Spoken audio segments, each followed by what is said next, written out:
Assalamualaikum warahmatullahi wabarakatuh. Alhamdulillahilladzi hadana al-Islam wa ikhtara lana khairul anam Muhammadin alaihi salatu wassalam, amma ba'd. Sebuah kebahagiaan bagi kita di kesempatan pagi ini bisa hadir di tengah-tengah ustaz-ustaz kita yang hadir di hadapan kita semua. Saya tidak akan menyampaikan orasi, tapi sedikit memberikan pengantar atau memberikan ilustrasi bagaimana acara ini dirasakan begitu penting untuk kita hadiri. Tentu pertama karena kita sangat membutuhkan arahan-arahan, dan selama ini kalau kita mengikuti informasi dari media sosial, tidak sedikit yang mengacaukan arah yang seharusnya kita tempuh, kiblat yang seharusnya kita pilih, rujukan-rujukan yang seharusnya kita jadikan acuan. Maka kita berharap mudah-mudahan di kesempatan seperti ini kita bisa mendapatkan masukan-masukan, arahan-arahan yang tidak sesederhana yang mungkin selama ini kita dapatkan. Kemudian yang kedua, kalau kita mengacu pada hadis yang terdapat di Sunan Ibnu Majah, yaitu sabda Nabi sallallahu alaihi wasallam, "Talabul ilmi fardhatun ala kulli muslim." Menuntut ilmu itu wajib bagi setiap muslim. Itu artinya ada ilmu fardu ain yang harus kita ketahui, yang harus kita pelajari. Dan ilmu fardu ain itu ada yang fardu ain dalam kondisi dan keadaan tertentu, dia menjadi fardu ain. Tetapi di keadaan yang lain dia menjadi fardu kifayah. Kita berharap mudah-mudahan dengan orasi-orasi yang disampaikan oleh ustaz-ustaz kita membantu kita untuk menuntaskan sebagian dari ilmu-ilmu fardu ain tersebut, kalau tidak semuanya atau sebagian besar.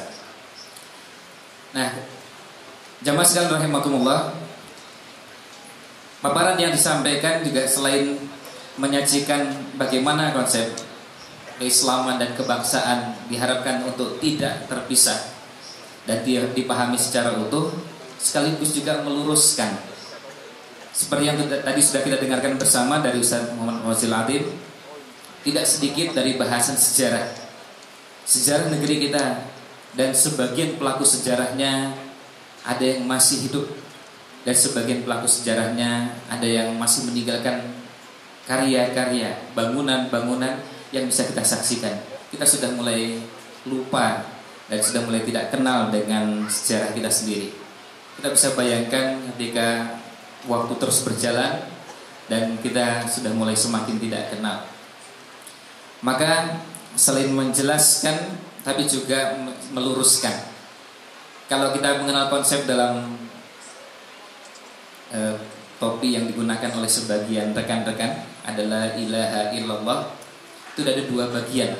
Di dalamnya ada nafi dan ada isbat. Artinya ada bentuk negasi, meluruskan hal-hal yang tidak benar, dan kita harus menyatakan bahwa ini tidak, dan ini tidak. Tetapi juga ada fungsi isbatnya, kita menetapkan bahwa inilah yang benar, inilah yang harusnya dilakukan, ini yang seharusnya dipahami. Nah, kita berharap mudah-mudahan kehadiran asatidzah kita, apalagi alhamdulillah asatidzah kita yang hadir saat ini sebenarnya kiprahnya bukan hanya di MIUMI, tapi juga di lembaga-lembaga yang lain. Dan pada tema yang kita angkat ini beliau-beliau sangat kompeten. Dr. Ahmad Zain Najah selain di MIUMI juga di tim fatwa Dewan Dakwah Islamiyah Indonesia. Kemudian ada Ustaz Muhammad Zaitun Rasmin selain di MIUMI, di MUI, di Wahda Islamiyah, dan di beberapa lembaga yang lain. Dan juga Ustaz kita Ustaz Bakhtiar Nasir selain di MIUMI, di MUI, dan sekian banyak lembaga yang saya sulit untuk menyebutkan satu persatu karena kiprahnya yang sangat banyak, dan tentunya bukan dalam skop yang hanya bersifat nasional, Beliau-beliau juga berkiprah pada skop yang lebih luas di tingkat ASEAN misalnya. Ustaz Muhammad Zaitun Rasmin sebagai Ketua Ikatan Ulama dan Dai Asia Tenggara. Di dalamnya juga ada Ustaz Bakhtir Nasir dan Ustaz Ahmad Zaid Najah. Kemudian di tingkat internasional pada lembaga-lembaga keulamaan dan keumatan, termasuk lembaga yang berkaitan dengan persoalan-persoalan bumi Syam, Palestina dan negeri-negeri kaum muslimin. Sehingga tidak salah kalau kita menghadirkan beliau-beliau, dan insya Allah sangat tepat untuk kita menyimak uraian-uraian beliau.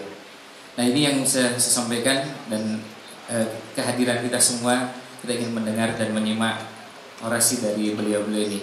Demikian, wallahu a'lam. Sallallahu alaihi wasallam ala nabiyina Muhammad wa ala alihi wa sahbihi ajmain. Assalamualaikum warahmatullahi wabarakatuh.